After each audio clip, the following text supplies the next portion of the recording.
Rasulullah cakap satu hari tu akan datang kepada kami seorang lelaki dari balik syurga.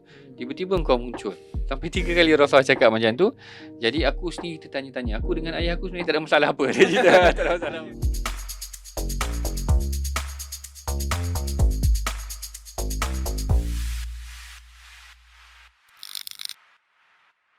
Assalamualaikum warahmatullahi wabarakatuh. Saya Anwar. Saya Ajwad. Kita dalam rancangan YM Podcast. Ajwad. Ya, Alhamdulillah kita berjumpa lagi di minggu keempat ya. Ya, betul.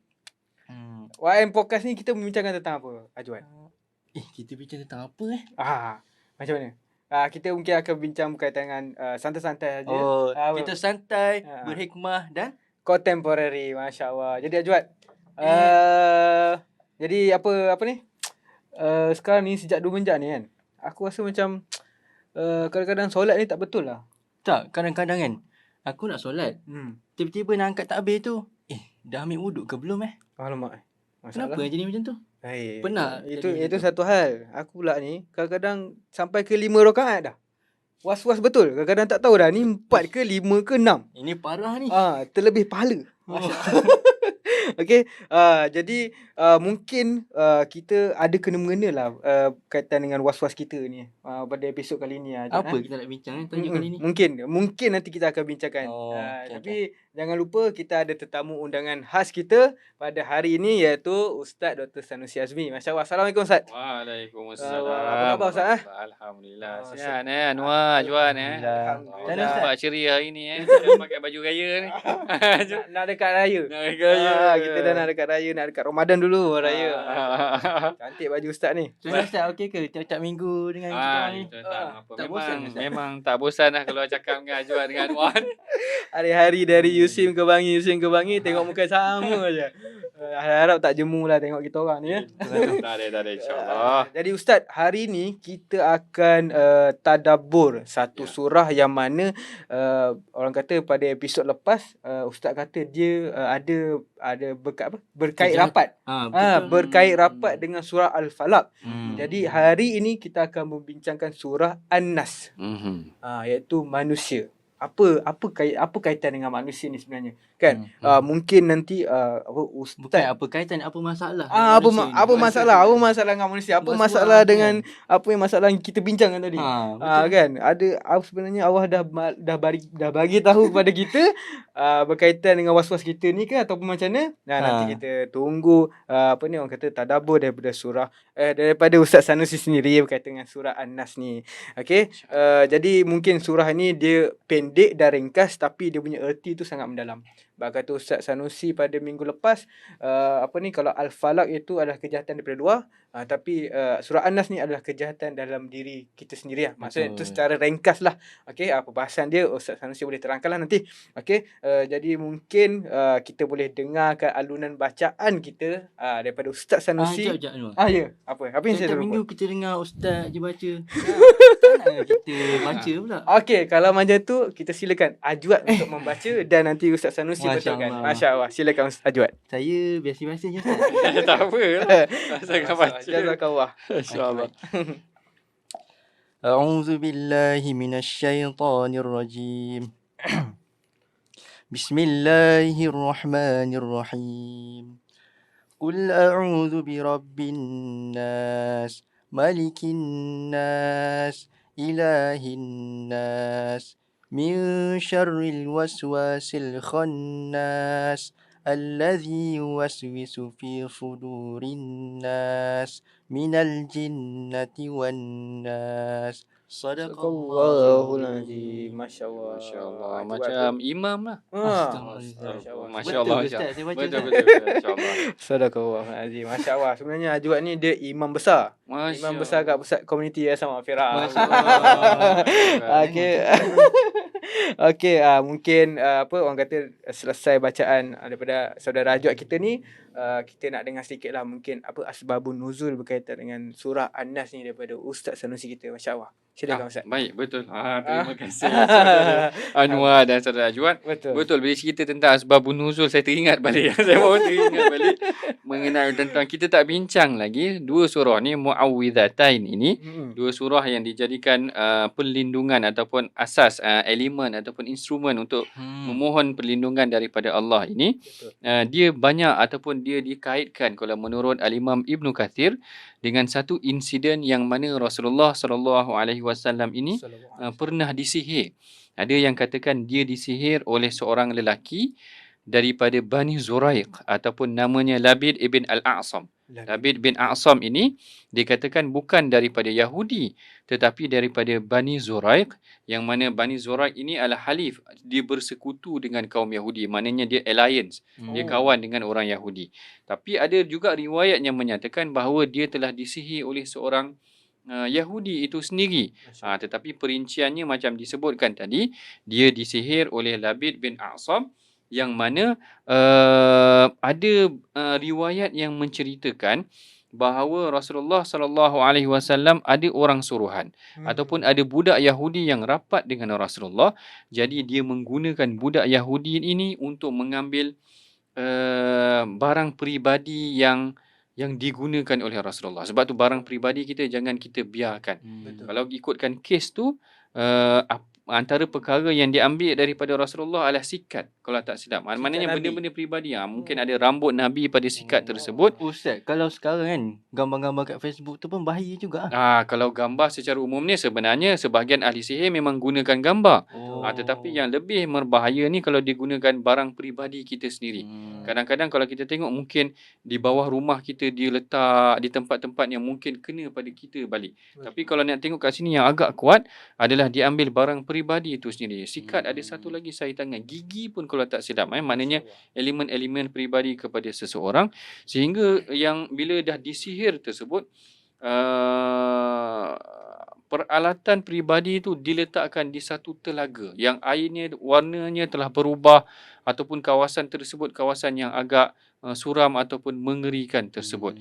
Lalu bila Rasulullah sedang Aisyah kata Rasulullah ni macam sedar tak sedar. Dia merasakan macam dia dah buat sesuatu tetapi sebenarnya dia belum melakukan sesuatu tersebut. Dia macam tak boleh nak, mungkin tak boleh nak kawal main ke ataupun dia terbayang sesuatu yang sedemikian begitu. Itu yang Ustaz kata confused kan? Dia confused macam tu. Dia tak nak kata tak sedar ataupun dia confused lah. Dia tak minda dia mungkin tak dikacau, diganggu sedemikian. Sehinggalah Allahumma salli ala sayyidina Muhammad. Hadis tersebut menceritakan yang Rasulullah didatangi oleh dua orang lelaki ataupun dua orang yang menyatakan apa yang telah terkena kepada lelaki ini, iaitu terkena kepada Rasulullah. Dia kata yang Rasulullah ni telah matbub ataupun tubba, iaitu dia telah disihir. Lalu siapa yang menyihirkan dia, iaitu Labid bin A'sam yang kita ceritakan tadi. Kemudian mereka pun pergi ke kawasan telaga yang dikatakan disorok barang-barang tersebut sehingga berjaya dikeluarkan dan dileraikan ikatan, maknanya sihir itu tadi. Sehinggalah Aisyah kata kenapa tak diperintahkan untuk dibakar sahaja kawasan tersebut, telaga yang menjadi tempat penempatan barang-barang sihir tersebut. Rasulullah kata Rasulullah perintahkan agar ditanam di kampus telaga tersebut kerana dibimbangi akan digunakan semula untuk sihir tersebut itulah tadi. Jadi kalau kita tengok di sini, kalau sebelum itu mungkin perlindungan tu dengan bacaan-bacaan doa, sekadar doa-doa yang tertentu. Kali ini Allah Ta'ala turunkan dua surah khas yang akhirnya Rasulullah sendiri yang mengamalkan tentang perkara ini. Dan sebelum ni kita dah ceritakan tentang Rasulullah ajar kepada Uqbah bin Amir. Macam tu juga Rasulullah ajar ataupun tunjukkan kepada Sayyidatina Aisyah sebelum tidur baca. Yang ini memang biasa baca. Dalam sebuah riwayat pula menceritakan Rasulullah suruh baca setiap kali selepas daripada solat pun boleh juga. Kalau kita nak amalkan setiap kali kali lepas daripada solat, sebelum tidur, ataupun ketika Rasulullah sakit pun dibacakan daripada muawwidzatain ataupun 3 termasuk 3 qul huwallah sekali. Kemudian ketika menziarahi orang sakit pun boleh.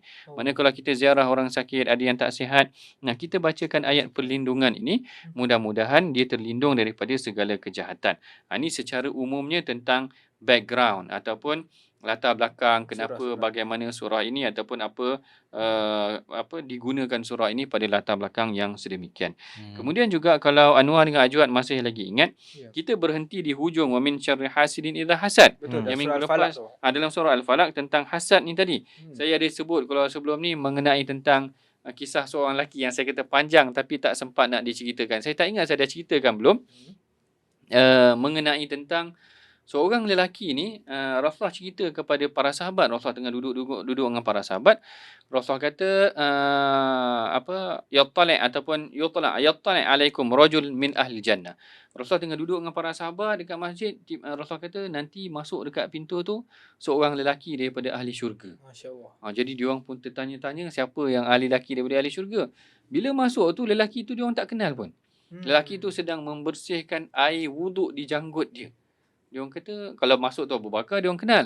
Masuk tu Omar ke kenal ni siapa lelaki ni yang dia tahu sifat dia, orang tu tengah bersihkan janggut dia daripada air wuduk dia tadi. Tak kenal siapa-siapa, jiran ke siapa tak kenal.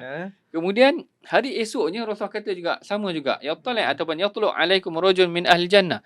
Datang kepada nanti kat situ akan datang seorang lelaki daripada ahli syurga. Bila dia orang tunggu pun orang yang sama lagi sampai hari yang ketiga bila Rasulullah cakap perkara yang sama. Abdullah bin Amru dia tak puas hati. Abdullah bin Amru bin Al-As tak puas hati. Dia kata tak boleh jadi macam ni. Aku nak kena siasat. Kenapa Rasulullah janji dia ni ahli syurga? Masya-Allah. Lalu dia buat taktik sikit. Dia buat helah sikit, dia taktik sikit. Dia kata pada lelaki tu, aku dengan ayah aku ni ada masalah sikit. Dia cakap Dia alasan lah. Dia ada alasan. Aku gaduh dengan ayah aku ke apa ke. Jadi aku cakap dengan dia orang, aku tak nak balik rumah 3 hari. Jadi boleh tak aku nak duduk rumah kau 3 hari? Dia kata macam tu. Dia nak tahulah Dia nak tahu apa Tahu rahsia dia. Betul. Masya-Allah. Jadi dia tidur sampai 3 malam. Dia kata tak ada apa-apa keistimewaan pada lelaki. Tak ada apa-apa keistimewaan pada lelaki ni. Sampai dia kata hatta asi'uzan. Dia kata sampai aku rasa macam nak su'uzan dengan amalan dia. Kerana tak nampak apa-apa amalan yang istimewa. Sampailah dia direct. Senang direct terus terang lah. Tanya Cakap pada lelaki tu. depan Cakap depan-depan lah. Cakap pada dia. Rasulullah cakap satu hari tu akan datang kepada kami seorang lelaki dari balik syurga. Tiba-tiba engkau muncul. Sampai 3 kali Rasulullah cakap macam tu. Jadi aku sendiri tertanya-tanya. Aku dengan ayah aku sebenarnya tak ada masalah apa. Dia cerita tak ada masalah apa. Dia saja dia reka cerita. Jadi dia kata, aku memang duduk di rumah engkau ni nak tengok apa amalan istimewa engkau sampai Rasulullah janji engkau ni masuk syurga. Lalu lelaki tu relax kan. Lelaki tu kata dia kata sesungguhnya macam itulah yang kau tengok. Aku ni tak adalah rajin bangun malam, tak adalah rajin baca Quran ke puasa dan sebagainya. Illa annani, dia kata melainkan aku ni adalah orang yang sebelum tidur malam tu aku tidak mempunyai rasa hasad dengan orang lain. Masya-Allah. Aku tidak ada marah dengan orang lain, aku tidak ada rasa dengki dengan orang lain. Lalu Abdullah bin Amru kata inilah dia keistimewaan dia kerana dia tidur dalam keadaan yang tidak berdendam hasad dengan orang lain. Sebab tu Rasulullah kata orang yang ada hasad ni mithqala dzarratin, walaupun sebesar zarah dia tak boleh masuk syurga. Kerana jiwa dia tak sejahtera. Jiwa kacau. Jiwa kacau. Bahasa orang muda jiwa kacau lah. jiwa dia tak sejahtera tu tadi. Orang yang jiwa yang tak bersih ni tak boleh masuk syurga. Lelaki ni awal lagi Rasulullah jamin dia memang dia akan masuk syurga kerana dia baik dengan semua orang. Dia boleh maafkan dengan semua orang. Dia tidak ada rasa hasad dengan semua orang. Ini jiwa yang baik. Kalau kita tengok, kalau Allah Ta'ala tutup dengan isu hasad ni, maknanya penyakit dalaman yang bermula daripada dalam ni, berpindah kepada Suratul Nas, cerita tentang penyakit dalaman ni iaitu tentang waswas. Tentang ragu-ragu macam Anwar sebut tadi, ragu-ragu ni solat dah berapa, 5 ke, dah tahiyat ke belum, atau dah tahiyat ke dah, ataupun tak ingat dah apa yang dah dibacanya. Betul. Kemudian okey, itu mengenai tentang penyakit was-was tu tadi. Betul tu Ustaz. Kadang-kadang orang kata kadang tahu-tahu dah rakaat terakhir, kadang-kadang Al-Fatihah ni dah baca ke belum sebenarnya ni. Dan kadang-kadang itulah berulang-ulang kali lah Dia bukan solat. sampai yang lebih kritikal dia. Dia tak jumpa jalan keluar. Masya-Allah. Kan yang kuliah ayyuhal kafirun tu dia duk ulang Oh, la abudu ma ta'bud wala antum abiduna ma a'bud wala ana abidu ma abatum wala antum abiduna ma a'bud wala ana abidu ma abatum. Dia pusing dekat tu. Oh, tu ada kisah kat tu. Itu tak jumpa jalan keluar tu. Tapi tu bukan was-was, saya tak tahu, tu mungkin confuse lah Banyak. Betul Ustaz. Yang tu memang ialah walaupun dia kelakar juga tapi realitinya ada juga benda tu. Pernah berlaku. Saya rasa pernah dengar juga. Yang berlaku tu kadang imam, dia pernah berlaku. Memang saya pernah duduk belakang dia pun tak jumpa kita. Orang makmum lah tegurkan dia, habis tu lakum dinukum waliyadin. Masya-Allah. Makmum habiskan dia. Makmum yang Lakum habiskan dinukum. kalau tak nanti dia tak perasan. Sampai pusing tak habis lagi Elok surah tu ada 6, dia jadikan dari 10 lagi. Jadi Masya-Allah. Tapi tak apalah. Okey. Jadi surah ni memang orang kata biasanya orang sebut 3 kul lah kan. 3 kul lah. Kan surah 3 kul ni memang Allah SWT menganjurkan kita dan Rasulullah SAW juga mengajarkan kita memohon perlindungan kepada Allah SWT juga. Okey. Dan juga kita masuk sedikit berkaitan dengan tadabbur Ustaz. Baik. Surah An-Nas ni. Baik. Silakan Ustaz. Baik, kalau kita tengok sebelum ni kita dah bincang bahawa dalam suratul Falaq kita berlindung dengan satu sifat Tuhan Rabbil Falaq daripada 3 ataupun 4 kejahatan. Betul. Bila masuk kepada suratul Nas kita berlindung dengan 3 iaitu 3 sifat Tuhan, tapi kita berlindung daripada satu kejahatan iaitu kejahatan was-was tu tadi. Maknanya betapa besarnya isu was-was ni sampaikan kita minta dengan Allah 3 kali. Maknanya qul a'udzu birabbin nas, Tuhan manusia. Malikin nas, Tuhan manusia lagi. Betul. Ilahin nas, Tuhan manusia. Ulang Tuhan 3 kali. Kerana isu yang nak dibincangkan ataupun isu nak berlindung ni memang isu yang sangat besar iaitu isu was-was. Betul. Dia was-was ni kadang-kadang nak ambil wuduk pun rasa kalau kita tengok sampai dah habis basah. Macam mandi. Dah mandi dah. Dah habis mandi. Tapi sah ke dah dia sah tadi. Kalau yang usolli tu usolli tak habis-habis usolli dia tu. Dia tak boleh nak masuk. Usolli dia tu tak boleh nak masuk. Jadi isu tu isu serius sebenarnya. Betul. Satu kalau itu dari aspek ibadah. Tapi kalau kita praktikkan dalam kehidupan, dia was-was nak buat keputusan, dia was-was nak keluar sempang pun bahaya juga. Maknanya dia tak boleh nak buat satu keyakinan ataupun keputusan yang pasti sehingga kan memberikan mudarat kepada dia. Betul. Kalau kita bincang, kalau kita tengok pada awal, yang ni yang pernah ditanyakan kepada saya oleh seorang ustaz. Dia kata kepada saya, kenapalah diulang Tuhan ini 3 kali pada suratul Nas. Kalau kita tengok di sini, Allah Ta'ala kata, a'udzubillahi minasyaitonirrajim, qul a'udzu birabbin nas, aku berlindung, katakan wahai Muhammad, aku berlindung daripada Tuhan manusia. Malikin nas, Tuhan manusia lagi. Ilahin nas, Tuhan manusia lagi. Kenapa diulang 3 kali? Kenapa diulang 3 kali? Sebahagian penafsiran, sebagai contoh macam Said Qutub dalam Fi Zilal Quran, kalau tak silap saya, ada menceritakan bahawa pengulangan dalam Quran ni bukan tikrar. Tikrar ni bukan maksudnya berulang, tetapi dia mendatangkan sesuatu perkara yang baru. Biasa kan kalau berulang tu maknanya nampak perkara yang sama. Tetapi tikrar dalam Quran ini, pengulangan dalam Quran ini bukan pengulangan yang sama, tetapi membawa satu maksud yang baru. Sebagai contoh, dalam ayat ni, aku berlindung daripada Rabbin Nas, Tuhan manusia, Malikin Nas. Ada yang berpandangan, Rabbin Nas ini adalah penguasaan pada kawasan yang kecil. Kalau dalam bahasa Arab, kita panggil suri rumah kadang-kadang Rabbatul Manzil, yang menguruskan rumah tersebut. Rabbatul Manzil. Tetapi bila kita masuk kepada Malikin Nas, dia bukan sekadar menguruskan satu kawasan yang kecil. Malik ini maksudnya adalah raja.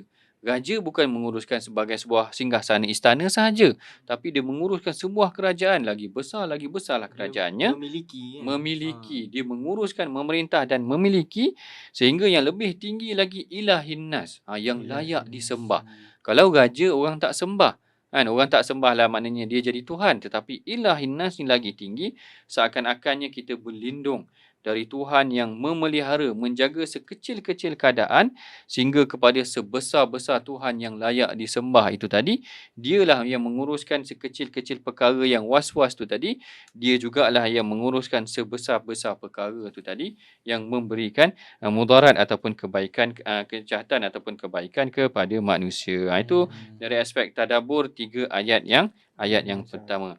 Ayat yang keempat sebenarnya adalah menceritakan tentang kejahatan waswas. Kalau kita tengok terjemahannya di sini, daripada kejahatan bisikan syaitan yang biasa tersembunyi.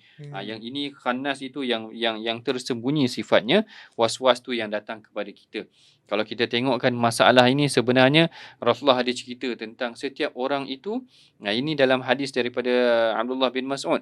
Rasulullah kata setiap orang tu ada dia punya pasangan dia, ada qarin dia kadang-kadang, ataupun ada pasangan baik dan jahatnya. Kalau yang baik mengajak kepada kebaikan, yang jahat mengajak kepada kejahatan itu sendiri. Bahkan ada seorang sahabat namanya Osman bin Abi Al-As, kalau tak silap saya. Sama ada Amru bin Abi Al-As, bukan Amru. Osman bin Abi Al-As, kalau tak silap saya. Dia mengadu kepada Rasulullah. Dia kata, syaitan telah menghalangku. Bukan syaitan, iaitu waswas aku telah menghalang aku daripada solat aku. Maknanya yang macam kita ceritakan tadi, masalah dia tak ingat dia dah baca ke tak, masalah dia tersalah baca pun ya. Patutnya baca waktu tahiyat. Tahiyat tu dah jadi baca Fatihah, dia dah confuse, dia dah tak ingat kan. Kadang-kadang dia tak ingat rakaat, macam-macam waswas yang dilakukan. Jadi diadukan perkara ni kepada Rasulullah. Lalu Rasulullah yang pertamanya Rasulullah ajar supaya ta'awuz dulu. Ta'awuz ni maksudnya meminta perlindungan dengan Allah daripada syaitan. Maknanya ketika kita confuse itu tadi, waswas itu tadi, hendaklah kita meminta perlindungan. A'udzubillahi minasyaitonirrajim. Yang ini yang disebutkan dalam hadis juga, kedatangan waswas ini tadi adalah datang daripada bisikan-bisikan tersebut. Yang kadang-kadang bisikan ni dia buat kita ragu. Satu dia buat kita ragu, satu dia melekakan kita. Maknanya kalau dalam khayal. Kalau dalam luar solat benda tu tak ingat.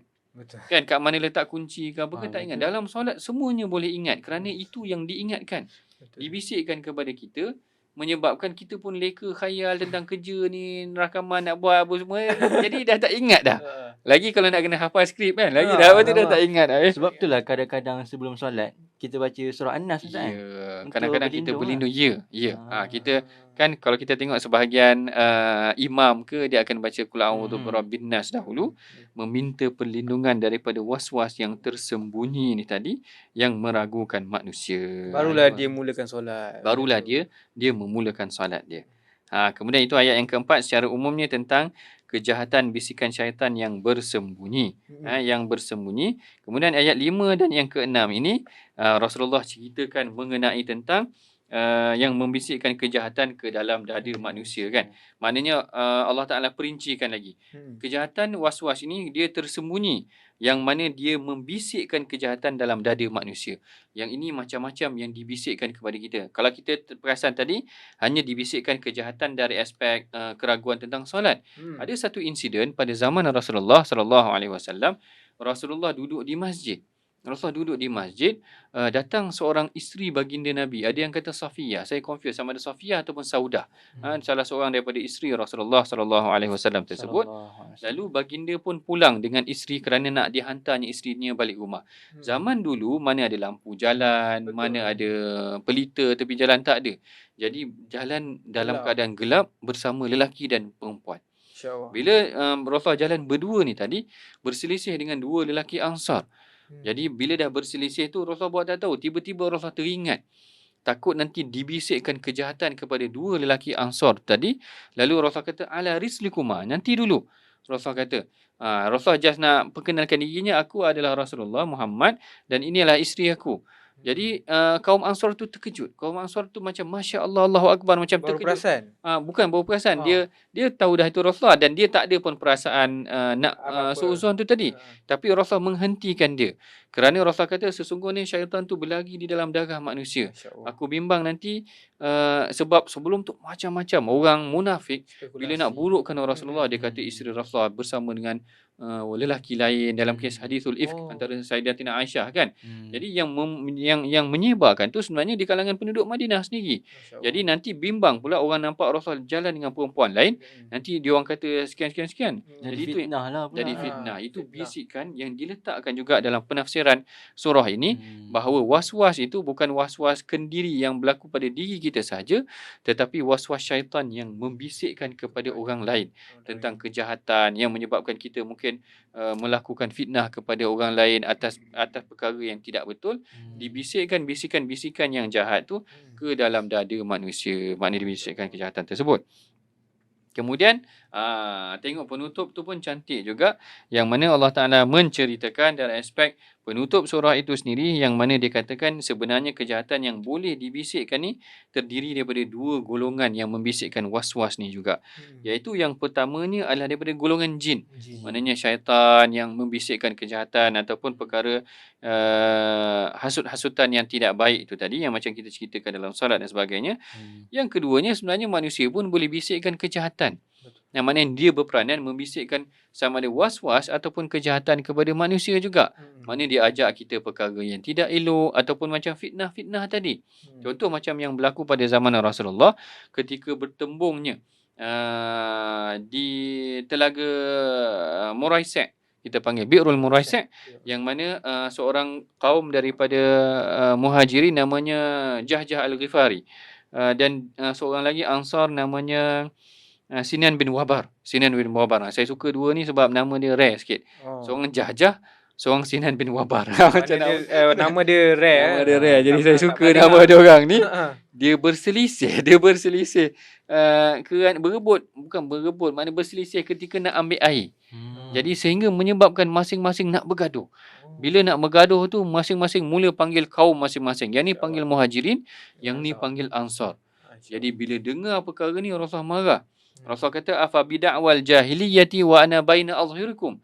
Rasulullah kata, apakah kamu melaungkan unsur-unsur jahiliah ni dalam keadaan aku masih lagi ada di sisi kamu. Jadi inilah yang kita bimbang, perselisihan. Rasulullah cut terus. Halang terus. Kalau ada unsur-unsur yang boleh membawa seseorang tu kepada bisikan yang tidak elok, potong terus. Saya bagi contoh hari ni. Kalau kita terdedah dengan bisikan-bisikan orang ajak buat perkara yang tak baik, potong terus. Jangan dilayan. Nanti makin melarat lah. Nanti makin contoh melarat. macam ni kan.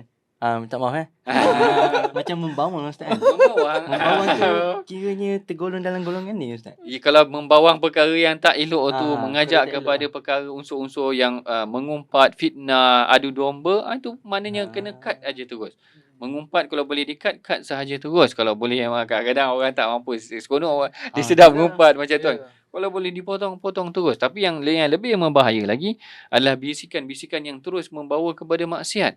Maknanya orang ajak perkara begini, kalau kita tak nak tu, potong aja terus. Tak boleh katakan macam tu. Tak nak katakan macam tu kan. Maknanya kita tak nak terlibat dalam perkara-perkara sedemikian. Itu alangkah baiknya. Maknanya potongkan saja terus.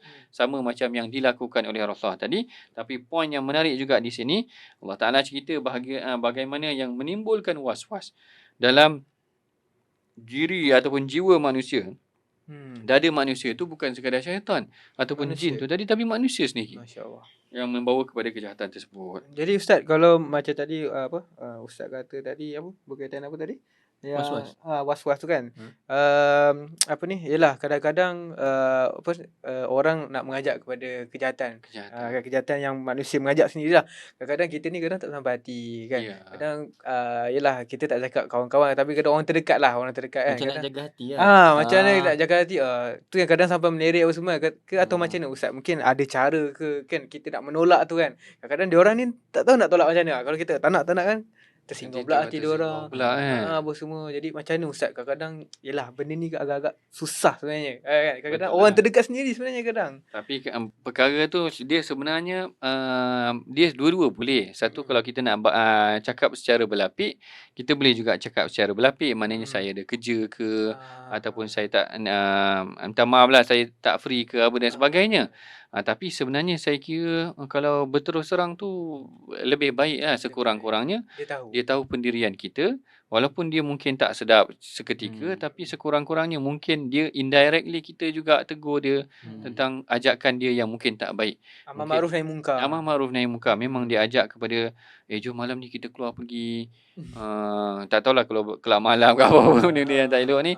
Kalau secara indirectnya mungkin kita kata aku busy lah malam ni sebagainya, mengantuk sebagainya. Macam-macam lah alasan boleh bagi. Betul. Tapi kalau directnya kata aku rasa tak bagus lah. Kalau kita kata macam tu, mungkin secara indirectnya bukan sekadar kita menghentikan perkara tersebut, Tapi juga kita direct menyatakan tahu. pada dia perkara tu sebenarnya tak elok. Macam itulah. Angka baiknya kalau boleh dikatakan sedemikian. Betul, Tapi betul. dia perlukan kekuatan lah untuk cakap Cakap macam tu kebenaran lah. ni Ya. sebenarnya bukan senang juga. Kan, sama Dakwah ada juga Ustaz. dia dakwah sebahagian daripada Masya unsur dakwah itu sendiri. Dakwah kecil daripada kita lah. Kan? Secara tak Kan langsung mula-mula sikit-sikit lama nanti dakwah perjuangan kita lah jihad InsyaAllah. Sebab kadang-kadang benda ni yalah orang kata bukan mudah tapi betul ada logik juga Ustaz cakap tu. Kadang sebab kalau kita melewetkan sikit macam ada kerja apa semua, esoknya dah ajak lagi. Ajar lagi. Esok ada lagi. Dia tak faham. Dia tak faham Sebenarnya apa orang yang kita masukkan. Ya, betul. Ada orang tak faham macam tu Ustaz jadi kadang benda tu lalas kita pun terjerumus. Kan Kita tak sangka kan. Tapi setakat ni kita tak ada lagi. Kita tak ada. Kita ajak podcast ini kita on. Nak podcast okey kita on. Okey, itulah sebut sedikit berkaitan dengan tadabbur surah An-Nas betul Ustaz Betul. Jadi orang kata surah ni ialah macam saya terangkan tadi ringkas tapi padat maksud dia kan yang mana Ajwad dia terangkan berkaitan dalam diri kita dan juga secara ringkasnya bisikan kejahatan tu Daripada terbagi kepada jin. dua jin dan Daripada manusia. Jin dan manusia. Jadi perkara ni kita ialah kadang-kadang kita tak perasan ataupun kadang kita tak tahu ni semua dah salahkan jin kadang-kadang diri kita pun ada masalah ni juga Ustaz Ya. jadi macam mana Ustaz mungkin boleh kongsikan tip untuk ajarkan doa ke ataupun macam mana untuk elakkan perkara was-was. Macam Ustaz sebut tadi yang menarik orang nak ambil sembahyang kadang-kadang sampai basah Mandi semua. kan? Kan. Sampai kadang-kadang subuh tu dah habis lah. Nak subuh kan. Macam mana Ustaz? Mungkin ada tips-tips sikit lah kongsikan. Yang pertamanya kalau kita sebutkan tadi daripada hadis yang Uthman bin Abil As tadi menceritakan bagaimana Rasulullah ajar ta'awuz dahulu. Maknanya saat kita ragu-ragu tu adalah kita kita meminta perlindungan dengan Allah. Maknanya kita a'udzubillahi minasyaitonirrajim, kita bacakan sedemikian, kemudian kita lakukan dengan penuh keyakinan. Lakukan satu perkara tu dengan penuh keyakinan. Yang keduanya juga ada juga sahabat bertanya dengan Rasulullah ketika sedang menunggang dengan Rasulullah sallallahu alaihi wasallam. Sedang menunggang dengan Rasulullah, lalu dicerita pada Rasulullah dia ada ragu-ragu ataupun was-was tentang satu perkara sehingga dia cakap celakalah syaitan ataupun rugilah syaitan. Lalu Rasulullah kata jangan cakap begitu tetapi berzikir kepada Allah seakan-akan gambarannya bila kita diragukan oleh syaitan nanti syaitan yang lebih gemuk ataupun syaitan lebih beruntung. Tetapi ungkapkan adalah dengan zikir kepada Allah, kita dah meminta perlindungan daripada Allah dan mengingatkan diri kita kepada Allah sebenarnya menyebabkan syaitan tu yang akan kerugian dan kita yang akan keuntungan. Yang poin kedua adalah tentang kembali kepada Allah dengan bergantung kepada Allah tu tadi dan minta pertolongan daripada Allah. Mudah-mudahan akan lenyaplah keraguan yang dibisikkan oleh syaitan tu tadi. Masya-Allah, tabarakallah. Ya, itulah orang kata serba sedikitlah tips daripada Ustaz Sanusi kita. Yang mana kita memang hari-hari kena selalu memohon pertolongan dan perlindungan daripada Allah SWT. Dan selingan sedikit jangan lupa kita bawa pack Maghfirah Meal. Ada Maghfirah Meal. Mana ni? Maghfirah Meal. Sini, Mana-mana sini. lah. Okey, mungkin kita tak dapat buka lah sikit. kita buka sikit, tengok sikit sebab sebelum ni Ustaz Sanusi minta juga tapi Saya tak bagi. tahu macam mana dalamnya kan. Okey, ni pack Maghfirah Meal ni. Yang nak kena air tu kat mana? Okey, ini pack makanan dia lah. Okey, ni kita ada bekas. Okey. Kita ada Kita ada nasi ayam merah. Nasi ayam merah. Ayam Dia ada masak banyak merah. lauk kan? Dia ada banyak lauk, ada kurma dan sebagainya lah. Okey. Dan juga dia ada pack warmer. Pack warmer ni Pack warmer ni lah yang saya yang kata akan kabat tu. panaskan tadi. Betul. Jadi kita buka belas ni, kita letak dan kita letak isi air. Letak air. Lepas tu letak pack ni. Pack ni akan letak dalam bekas ni lah. Okey. Nanti Nanti buka lah. Kita buka siap-siap. Kita panaskan. bukan panas dalam. Bukan. Dia kena buka kena buka. Nanti dia panaskan bawah Betul. Nanti kita tutup lah. Memang Tunggu dalam canggih. 5 ke 10 minit. InsyaAllah kita boleh siap makan. Masya-Allah. Memang canggih sekarang ni Betul. Dan kita memang buat khas untuk bantuan mangsa bencana. Masya-Allah. Tak kira lah banjir ke tanah runtuh ke dan sebagainya. Memang khas. Jadi sesiapa para penonton yang ingin menyumbang ataupun menaja Maghfirah Meal ni untuk mangsa bencana boleh terus menerusi ke Yayasan Maghfirah. Okey, sebab kita bukan untuk dijual dan dia boleh tahan 2 tahun. 2 tahun. Masya-Allah. Jadi ini sangat bergunalah untuk mangsa-mangsa bencana. Okey, itu sedikit promosi untuk siaran kali ni. Okey, jadi sudah melabuh tirai untuk episod kali ni. Dah hujung dah ke? Dah hujung sekejap je kan. Sekejap je. Itulah rasa kalau nak lagi tadabbur daripada Ustaz Sanusi kita, komen di bawah surah apa lagi yang nak kita tadabbur surah bersama. InsyaAllah. Dan jangan lupa tuan-tuan dan puan-puan, jom menyumbang ke yayasanmakfirah.org. Saya saja yayasanmakfirah.org di Google. Masya-Allah, betul. Okey, sampai di sini saja. Okey, assalamualaikum warahmatullahi Jap. ya. Jangan lupa like, subscribe Okey. dan komen. Ya, Kita share. nak tadabbur surah apa lagi minggu depan. Okey. Okey, itu saja. Okey, boleh? Betul? Okey. Okey. Assalamualaikum warahmatullahi wabarakatuh. Bye-bye. Waalaikumsalam warahmatullahi wabarakatuh.